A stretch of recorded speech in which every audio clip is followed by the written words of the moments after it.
Hey everybody, it's Adam here, Sinners and Winners. Just wanted to go over a couple of things. I am in the process of rebuilding a 6-speed, factory 6-speed, all right, from a 2015 Electric Glide Ultra Classic. And in order to be able to replace the bearing on the shift drum in the transmission, which is, here's the shift drum. Okay. All right. Now, there's a retaining clip, but the bearing itself is actually attached to it, and they will not sell it to you. They don't give you a part number, where if you look at an older bike, this is going to go to an 88 twin cam, you have these things called pillow blocks. And look at number 11 here. That's the bearing, and there's one on each side. Let's go back over to the newer 6-speed. No bearing part number. Okay, so I got the part right here in the box. It says 51519. Model year introduced is going to be 2006. That was on the Dyna. All right. And part number 33413-06 Alpha. So let's open this up. So the shift drum itself on the transmission wasn't damaged. But if the transmission is getting completely overhauled and I got to replace every bearing, every seal, gasket, everything in it, I need that. So I head over to the part. And when I got the part, so I'm opening it up here.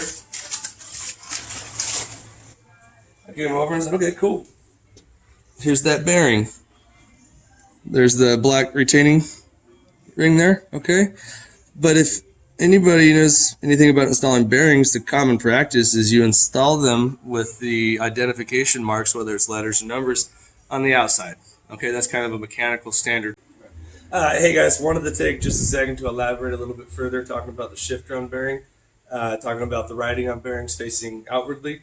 One thing that it tells you when you don't see any of the writing on the bearing on this is that this is going to be going into a case. So therefore, if the case, you're looking on the inside of the case, the writing is actually still facing out towards you. It's very obstructed by the detents on the drum, but it is installed correctly. It just looks backwards until you realize where the part goes. All right, thanks. Now, is that bearing pressed on? What is it pressed on? A shaft, a collar? What was it pressed on? That is not even pressed on. These things, if you pop this clip off, it's a slip fit. There's not even an interference, guys. All right, there's no pressing involved. It's that loose of a fit. So now, some bearing manufacturers do write the information on the inside, but I'm not going to take apart quite a new part because I turned it over, started looking down it, and here we go. Now, this bearing, you have to buy almost $100 part to get this bearing.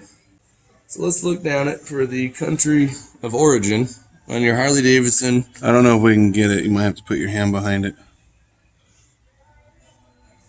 It says China. It's kind of there.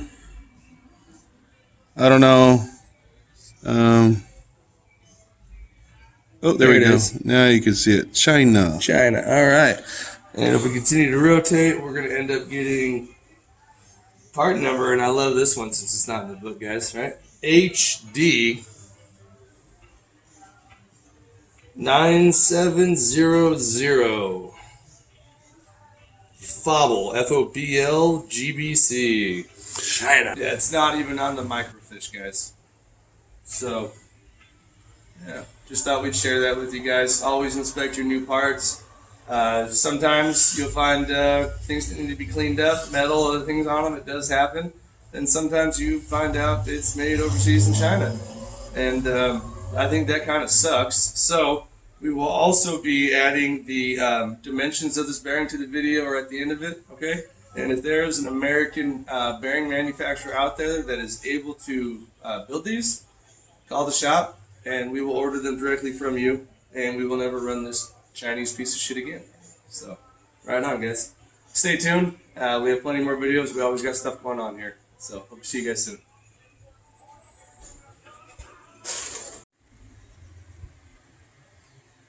Whenever you're ready. Hey, guys. Sorry. Just hanging out with my friend, very near. That's what I like to call him. Measurements on that bearing. Width, 5 mics. Inner diameter, 25 mics. Outer diameter, 36. Momums, mics, the metric numbers that we converted to. All right. Transmission assembly. Whenever you get to the point, this on a 6-speed, I should say, where you have the detent, the forks, detamp roller, everything completely assembled, ready to go into the case. Before you do so, always make sure you remember to install this guy first. All right, the ratcheting pawl. All right, for the shifter assembly. But before this guy goes in, shifter shaft seal on the side of the transmission case that's still on the bike. Blue one is a tool number 768 from Jim's. Clearly says 5-speed case. The other one is not labeled, so it's clearly the 6-speed. Tips of them are actually preset for the right depth on that case for that seal.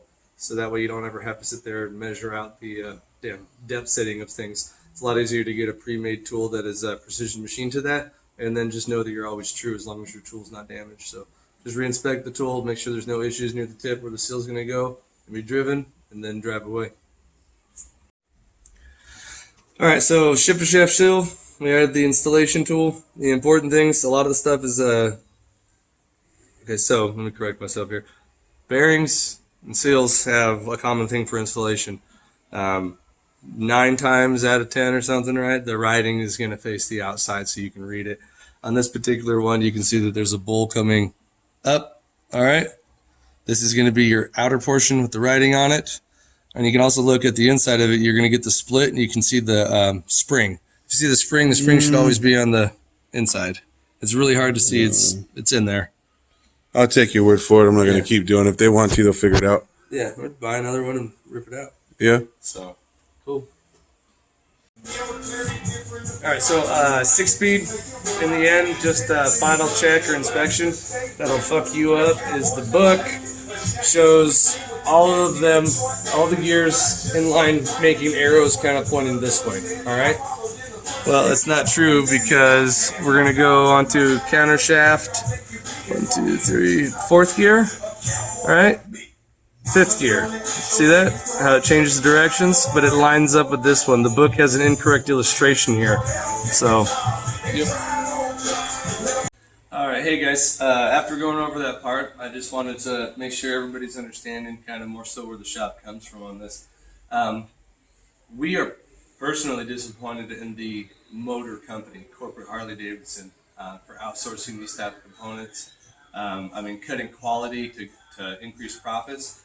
But you know, got to realize that corporate Harley compared to your dealerships are completely different entities. All right, your dealerships are franchises. Okay, they're independently owned, and they can't really tell the motor company what's up in this regard. So it takes people who really care. All right, and people who want to start seeing things made in America again to get onto the corporate Harley-Davidson Motor Company. All right, if you go to your dealerships to complain about anything you ever see here, anything I ever point out to you, it's not doing anything good for you, all right? And it's not their fault. There are good franchises, there are bad ones, but I wanted to take a second to at least give a positive shout out to our local, all right, Harley-Davidson franchise. It's the Mitchell's Modesto Harley. They've started to support the Veteran Motorcycle Program, and that is very greatly appreciated.